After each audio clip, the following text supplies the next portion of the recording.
ஓம் சாந்தி. B.K. Surajbhai அவர்களின் தாரணை வகுப்பு, ஆகஸ்ட் 17, 2024.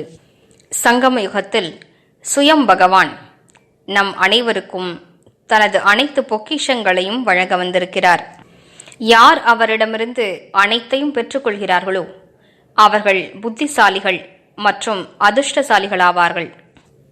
யார் தனது புத்தியினை அங்கும் இங்கும் அலைபாயச் செய்திருக்கிறார்களோ அவர்கள் வெறுங்கையோடு இருந்து விடுகிறார்கள்.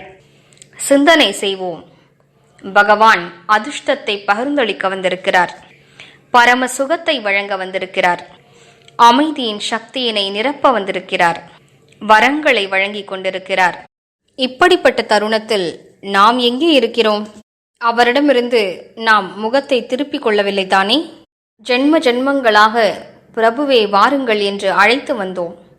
நீங்கள் வந்தீர்கள் என்றால் நாங்கள் இப்படியெல்லாம் செய்வோம் என்று வாக்குறுதி அளித்து வந்தோம். எங்களது அனைத்தையும் பலியாக்கி விடுவோம். நீங்கள் கூறக்கூடிய வழிப்படி மட்டுமே நடப்போம் என்றெல்லாம் கூறி வந்தோம். ஆனால் எப்போது அவர் வந்து விட்டாரோ அவர் பக்கம் பார்ப்பதே இல்லை. அவர் கூறுவதை குறைவாகவே கேட்கின்றோம். பாபாவே கூறுகிறார், குழந்தைகளே, நீங்கள் நான் கூறுவதை குறைவாகவும் மாயை கூறுவதை அதிகமாகவும் கேட்கிறீர்கள். ஆனால் அவ்வாறு இருக்கக்கூடாது. யார் ஜென்ம ஜென்மங்களாக நமது கோரிக்கைகள் அனைத்தையும் கேட்டாரோ அவர் கூறுவதை நாம் இப்போது முழுவதுமாக கேட்க வேண்டும்.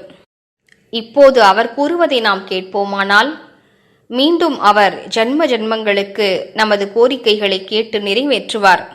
எனவே இப்போது பகவானிடமிருந்து அனைத்தையும் பெறுவதற்காக இந்த உலக விஷயங்களிலிருந்து முற்றிலுமாக புத்தியை நீக்கிவிடுவோம்.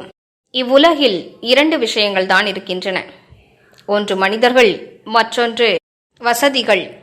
உலக மக்கள் அனைவரும் இவற்றில்தான் மாட்டிக்கொண்டிருக்கிறார்கள். சிலர் மனிதர்களிடம் மாட்டிக்கொண்டிருக்கிறார்கள். சிலர் மனிதர்கள் மூலமாக கிடைக்கக்கூடிய குழப்பங்கள், பிரச்சனைகளில் மாட்டிக்கொண்டிருக்கிறார்கள். தொந்தரவடைந்திருக்கிறார்கள். பலருக்கும் சுகம் இல்லை. வசதிகளை தேடி ஓடிக்கொண்டிருக்கிறார்கள். அந்த வசதிகளை அவர்களால் அடையவும் முடியவதில்லை. அந்த ஆசைகள் என்ற மாய தோற்றங்களை அழிக்கவும் முடியவில்லை. பகவான் வந்துவிட்டார். குறிக்கோள் கிடைத்துவிட்டது. நிலையான இடம் கிடைத்துவிட்டது. இப்போது திசை திரும்பக்கூடிய நேரம் அல்ல. இப்போது வழிமாறி சென்று விட்டால் பின்னர் இந்த நாட்களை நினைத்து நொந்து கொள்ள வேண்டியதுதான். பகவான் என் முன்னிலையில் இருந்தாரே, தனது அனைத்தையும் வழங்க வந்திருந்தாரே, உலக நன்மையின் காரியத்தை செய்வித்தாரே, தனது மிகப்பெரிய காரியத்தில் நம்மை துணைவராக சேர்த்து கொண்டாரே, ஆனாலும் நாம் தவறவிட்டோமே என்று கடைசியில் பச்சாதாபமே மிஞ்சியது. காலம் கடந்து சென்ற பின்னர் என்ன செய்ய முடியும்? உலக மாற்றத்தின் காலம் தொடங்கி இருக்கும். யுகம் மாற்றமடையும். அந்த தருணத்தில் யார் அனைத்து பொக்கிஷங்களாலும் தன்னை நிரப்பியிருப்பார்களோ அவர்களை நோக்கி உலகமே திரும்பி பார்க்கும். எனவே தன்னைத்தான் திருப்திப்படுத்திக் கொள்வதற்காகவும் மேலும் உலக சேவை புரிவதற்காகவும் இப்போது நாலாபுறங்களிலிருந்தும் புத்தியோகத்தை விலகி எல்லைக்கப்பாற்பட்ட வைராகிய உள்ளுணர்வை தாரணை செய்வோம். வைராகியம் என்றால் வறண்ட தன்மை அல்ல.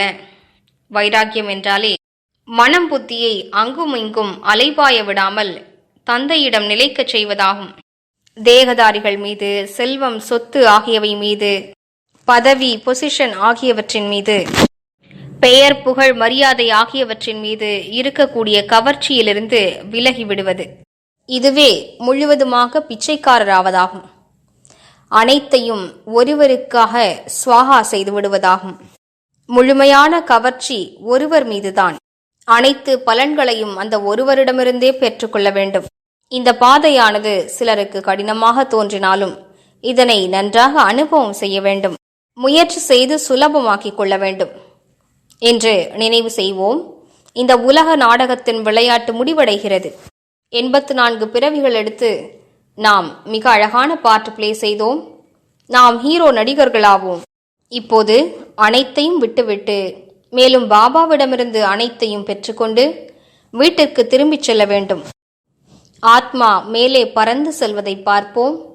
அனைத்தையும் விட்டுவிட்டு ஆத்மாவாகிய நான் எனது தாமத்திற்கு திரும்பிச் செல்கிறேன். பாபாவிற்கு அருகாமையில் சென்று அமர்ந்து விட்டேன். பின்னர் சத்யுகத்தில் எனது பாகத்தை நடிப்பதற்காக மீண்டும் வருவேன். வந்து தேவ சொரூபத்தை தரிப்பேன். ஓம் சாந்தி. ஓம் சாந்தி.